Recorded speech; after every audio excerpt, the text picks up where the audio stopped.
again. Dear Healings. Dear Healing is today in Glastonbury. I've been here for Shamanic training, year 3. I'm going into death, letting go and releasing old self. No longer serves me. And I realise that the last 3 months have been leading up to this point where death comes in many forms. Not just the physical death, but also the energetic death, where you have to let go of things that no longer serve you, either in a job, relationships, your old thought beliefs, old limiting belief systems. These all need to be let go of before you can start a new chapter, or to evolve into a new self. So this process of me letting go of my previous career as a social worker started in, I would say, about 2015. And I just had a realization today that really kind of, it brought tears to my eyes. It made me realize that, the families we're born into, we have a soul contract in actually agreeing to be born into the family. But we forget the reasons why. And during our experiences along this path, along this life, we remember. That's if we're aware enough or conscious enough to be aware to the experiences that are driving us forward. So I realized that the experience of abuse and trauma, I've read somewhere and also experienced this, that the experiences that we go through that are shocking, that jolt us, are the experiences that open us up to our spirituality. And in order to get to that next stage, we have to go through a process of acceptance and surrender and forgiveness towards the person that harmed us. But in this harming, in this trauma, there is wisdom. And out of this wisdom comes an expansion of greater understanding to the reason, the purpose I am here. And in 2015, the person that harmed me passed, transitioned. And then in 2016, I started my shamanic journey. In 2016, for 2 years, 2018, the call of the shaman. And this was a call back to my original self, the call back to being the healer, the call back to being the shaman, understanding this is my purpose here. I've had many lives doing this, and now it's safe to come out and reveal without the sense of feeling I'm going to be persecuted or harmed for what's showing up in my real self, or as my real self. So I had a realization that my ancestors are always around. As I say that, the wind just picks up. It's like they're here with me. They're agreeing to everything I'm just saying. They're confirming. everything I've just saying. But yes, yes, yes. This is the path you're meant to be doing. This is your purpose. This is my purpose. And I remember in Glastonbury climbing up to the top and positioning myself facing Wales. I'm half Welsh and half Nigerian. And I faced Wales on the top of the top. And I had this emotional wave of emotion came up. Oh, hello. A cat has just joined me. Look. Look at that. Oh, come and sit down. Sit. Oh, we have a guest. We have a guest here. Hello. Say hello. You can stay. You can stay. I have a little friend here sitting on my lap. And I'm at the top of the tour in Glastonbury. And I had this emotional wave.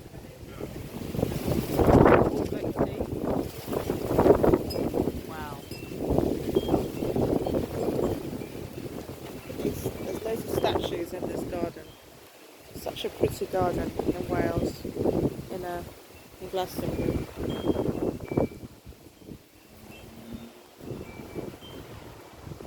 Have all these little quirky things around Glastonbury. This is why I love Glastonbury so much. This is my second home.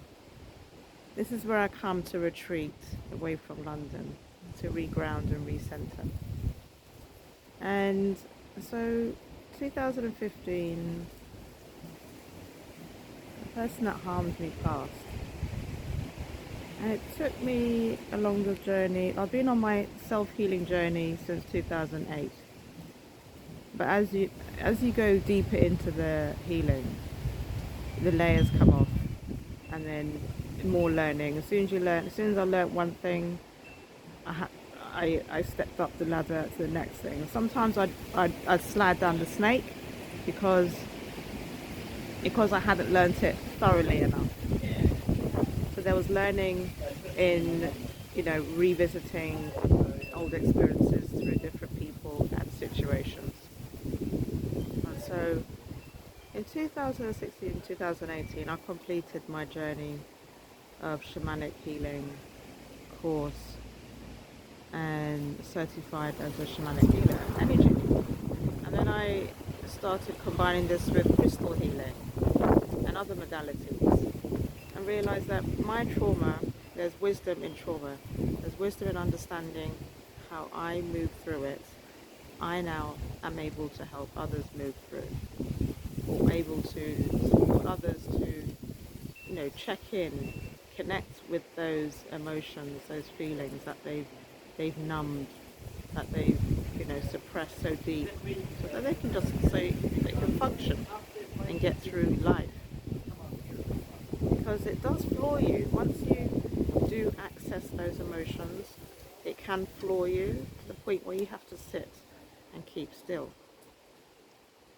so you can have time to process. And you have to give yourself this time to be still and to process. And this is why I come to Glastonbury. This has been my sanctuary. Different parts of Glastonbury. There's little gardens on top of the tour, the Abbey, St. Margaret's Chapel. So many different places here that you can just be quiet and be still. And so as I was saying, the realisation that on top of the tour, I'm facing Wales and I'm connecting with my ancestors. And they're saying, yes, you must visit. I'm facing Wales. They're saying you must visit. And I'm now on year 3 shamanic training, which combines a collection of 14 participants from years 1 and 2 training. And so we've all come together to go through a death process to clear any old remnants that do not serve us, so we can step into our full power, while we're here. We haven't got time to waste. Why are we here? I haven't got time to waste. You know. So it's year 3 now. I just realised that, the trauma that I experienced was instrumental in my own spiritual growth. To get to me this point, to push me through. It's almost like these exercises and experiences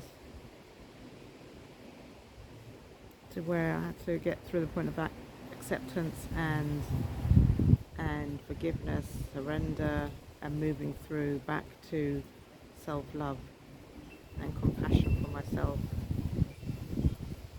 and also for other people, extending that past myself to other people, regardless of anything, regardless of where they come from or what they do or what they've done in their lives, because they all have their own journey, and they have their own journey and experiences to learn from.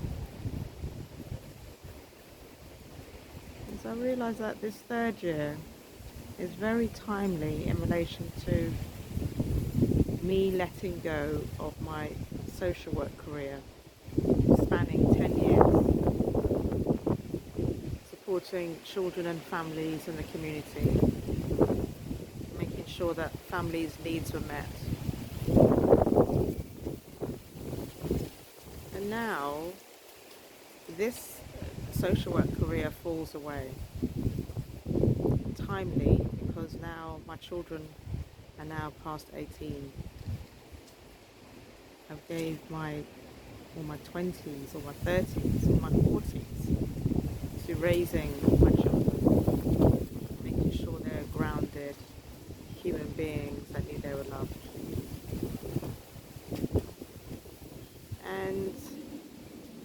And this is something I didn't have as a child. This was something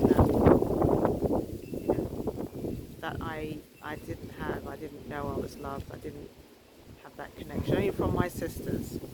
I think that's why I survived, to get through.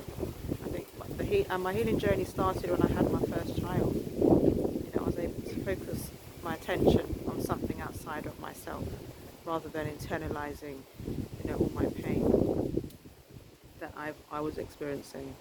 So I transmuted that pain, that anger, into something beautiful, into something, offering back my energy to another human being in an unconditional love, making sure my son was nurtured, cared for. And then my family grew. Not our family grew. And now our children are well grounded. They know they're loved. Human beings who are peppering the world with love, as they too work with children and families. So I just feel like now I'm able to step back from being mother, and another chapter opens where I step into my fire, I step into my mission, my purpose, to help other people. And during this 3rd year, we go through the death process, and we arrive at the door of what do we want to come back as. And I had this overwhelming desire to come back as the fire keeper, that holds the fire for the sweat lodge. Yeah, and this just resonated with me. It really did. And as I was processing this and walking to this point, this garden, there's a box on the side, and it's for a fire pit. The packaging for a fire pit is just left by the bin. And that was confirmation that yes, you are the fire keeper. Because back in originally, the fire keeper, the ones that held the fire, they were women. but we've lost this because the male energy took over. So now we're moving back to the feminine and standing in our power. Women are rising, and Me Too, and women are rising. Divorce rates are up. Women are saying they've had enough. I'm not tolerating anymore. So they're voting with their feet. They're voting with their votes. They're voting with their voices. And so yeah, I'm going to, and then out of stepping out of social work, creating dear healings, and within this container there's healing modalities where individuals, people that are searching for support, guidance, want to facilitate the healing process, to trigger it, and support them while they're opening up and allowing it to open up within them. And so Dear Healings has a bigger purpose. It's also been called to hold retreats for women. It's also been called to hold retreats for women. So this is also going to be birthed within Dear Healings. It's an exciting time. I feel right now, really content. I'm just sitting here, the cat is still on my lap. See it? Oh, where's it gone? The cat is still on my lap. And he's content as well, because he's mirroring how I'm feeling. He's sitting there quite happy. So yes. So the question to you is, in life now, you want to release something. You want something to die. A part of you that no longer serves you. Are you aware of what it is that needs to die so you can release and create space for something new?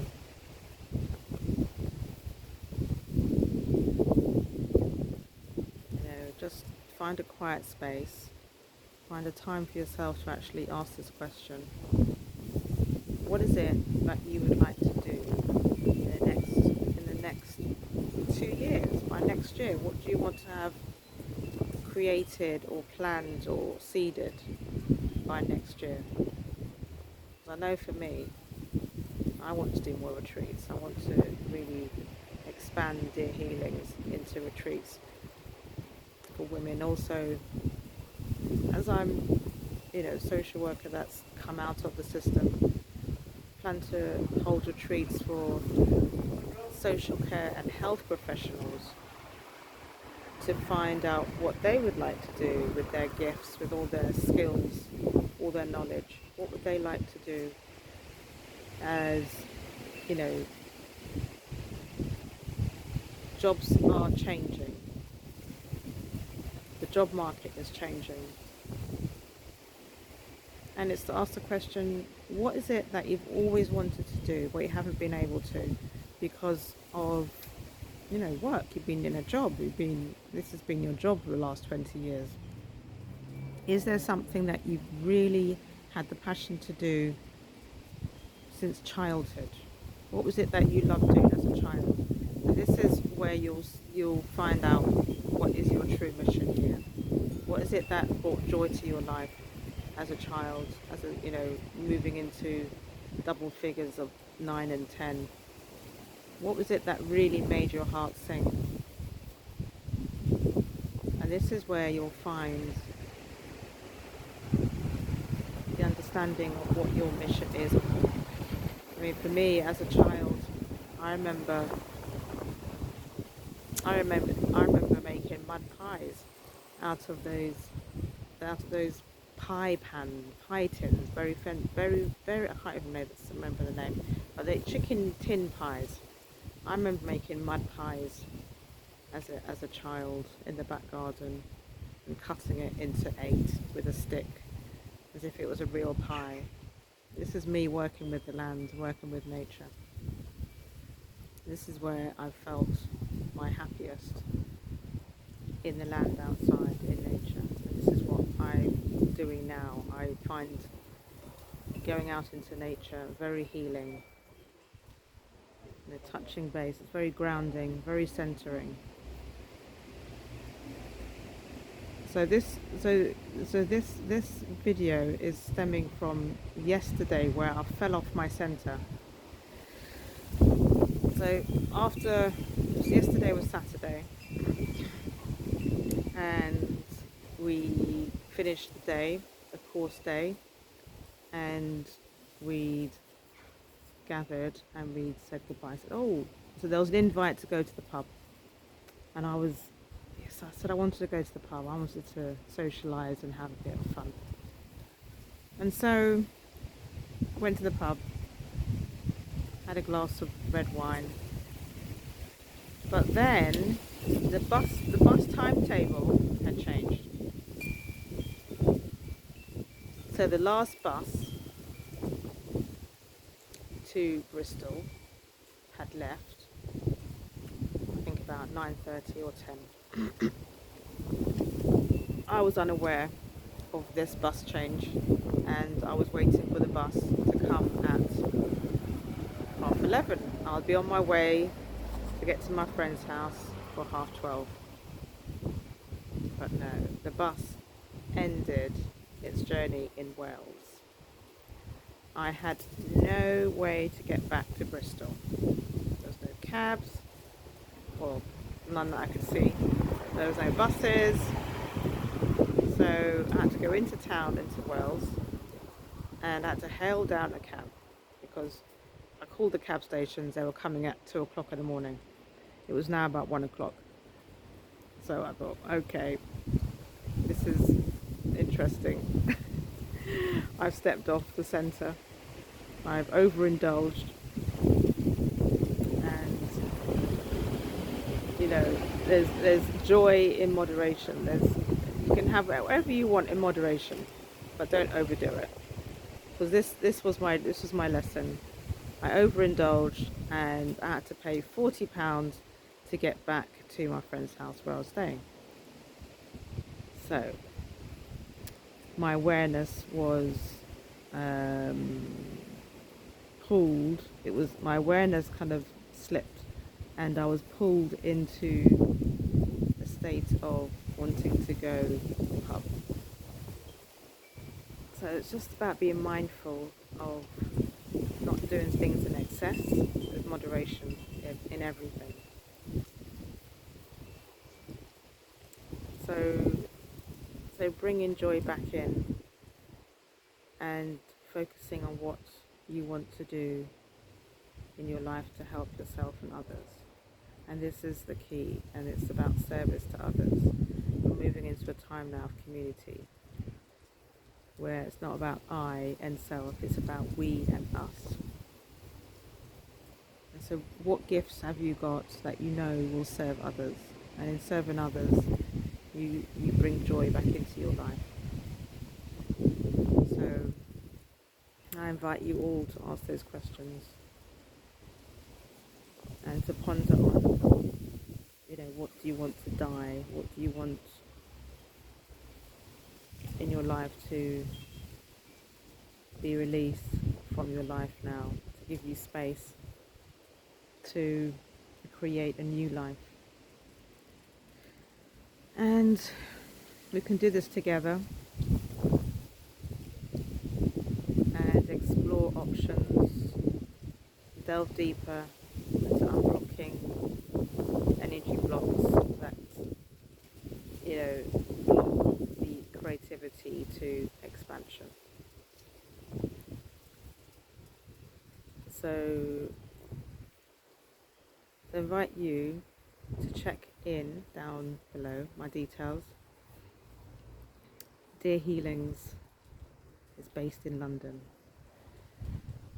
but as it's going to expand into Zoom, it's going to expand into retreats. So wherever you are in the world, we can connect. There's no distance isn't a problem. Time is not a problem. So just reach out, make contact with me. If you're feeling isolated, if you're feeling lonely, if you want someone to talk to, make contact. Don't do that. You can do this journey up to a point by yourself, but that next point you're going to need community to expand and explore and delve deeper. So this is where I go back to my class, day 2, and I wish you well until we meet in the future. So when it becomes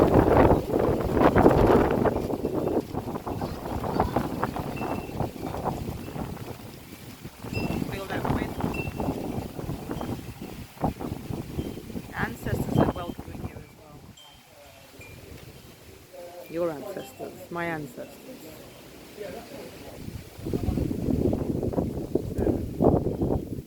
Wish you well for the day. Looking forward to speaking to you. Take care for now.